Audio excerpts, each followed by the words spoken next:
Welcome back to my Boozie review of RuPaul's Drag Race UK Season 2, Episode 2. I heard saying that Estina should be in the bottom, yet she's wearing a discount version of what Tia Coffee's wearing. A horror makes me nervous, because I don't know what she's thinking. And I can't tell whether that's because she's a bitch, or because her face doesn't move. Oh my god, that's that was a good read. Who would be the hottest out of drag? That'd be Jenny.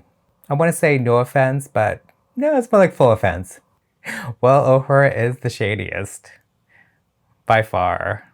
Tia Coffee the most basic, with Ginny Lemon standing right there. Girl. They're much more bitchier on this show, which I like. I think Taste called O'Hara a cunt. Feeling like you're about to have a seizure. Wasn't Veronica a little off, though? Like a little bit off key?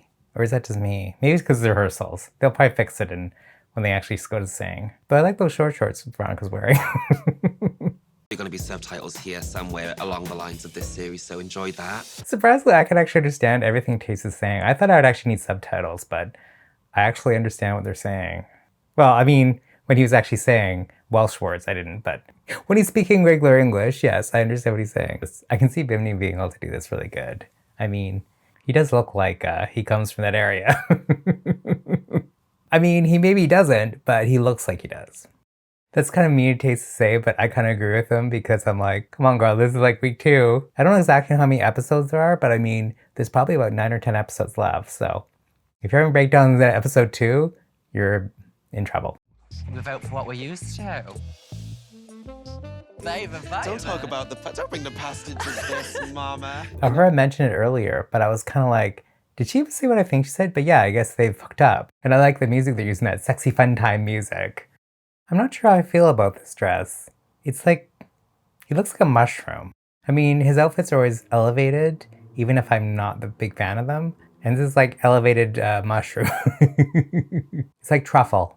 I'm not sure how I feel about Michelle's outfit either. Well, it's not her outfit, it's just the hair. And it's that very extremely pulled back, but it's in ponytails. It's interesting.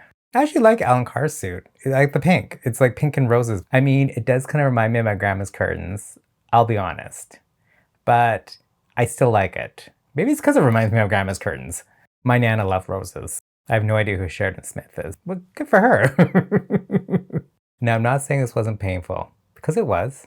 But actually, I found this at least a little less painful than the US drag races usually. They've had a few Rusicals that aren't that bad. I would rank this among one of those, but usually they're terrible.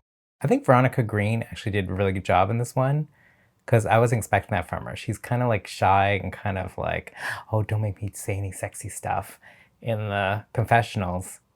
And then she like rips off her thing and she's like, hey, I'm a stripper. And gets her tits out.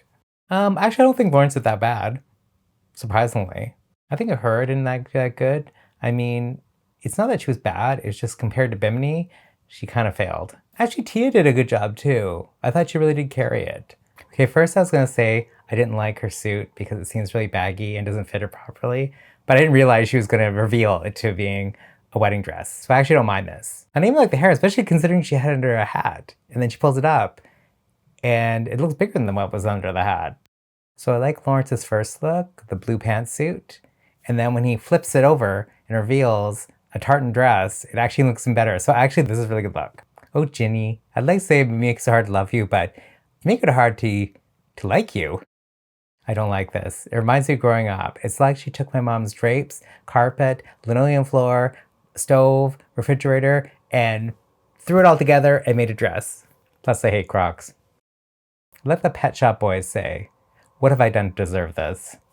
I like the dress to begin with, even though it's yellow and I didn't really like. But then when she took it off and it was just a baby bump, I'm like, oh, okay. I don't know. It's like it took me on a journey, but it got lost halfway there. Tia Coffee's outfit is a little basic when she pulled it off, but I like the reveal because it was like you didn't know it was coming. She did get an award for being most basic, so why not wear a basic dress? Okay, I was not expecting that. I liked the first one. And then when she goes completely different look into the Tin Man, I'm like, oh, she had 3 looks.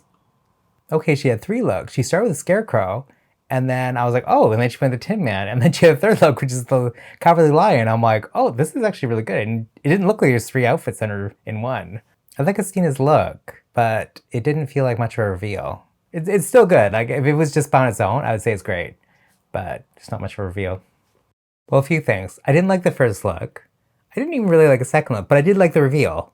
And when she pulled her hair off, I was like, oh, actually if you're gonna pull your hair off, have at least a bald cap underneath. So I feel like conflicted because I didn't really like either look, but I did like the reveal. I do feel like she could work on her makeup though. Her makeup's kind of, I don't know, it seemed kind of rough in my opinion.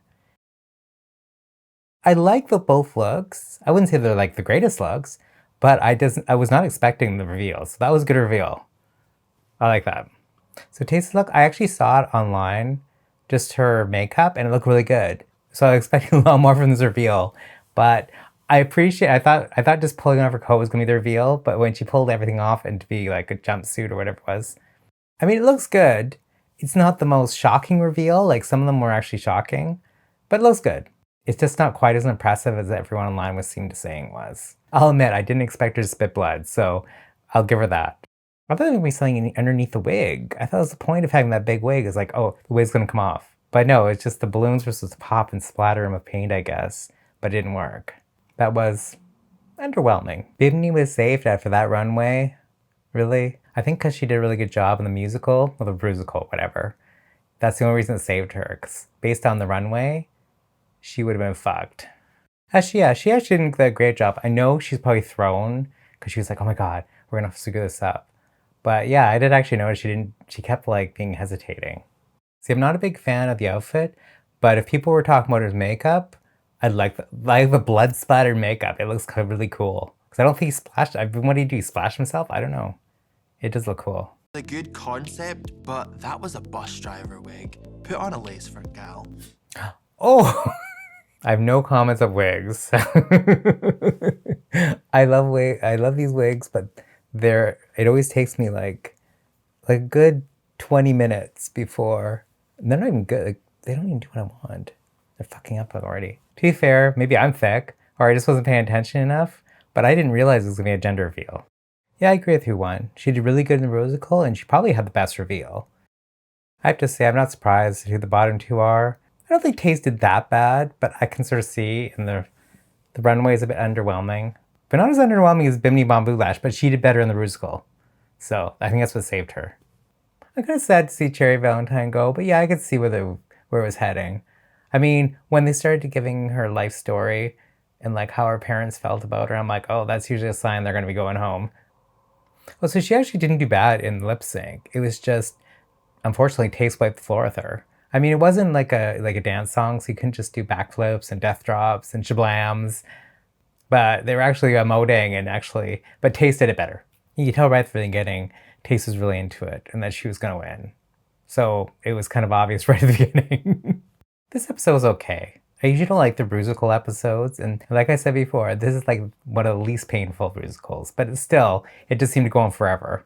I think if they shortened it, maybe I'd be better off, but it's just sometimes I'm looking at the time like, oh my god, are they still going? I think it's because they did so early in the season, there's so many queens. It's like, oh my god. Anyways. And if you enjoy this video, please like, subscribe, and comment down below what you thought of the episode. And as ever, stay boozy and fabulous. I just want to shake.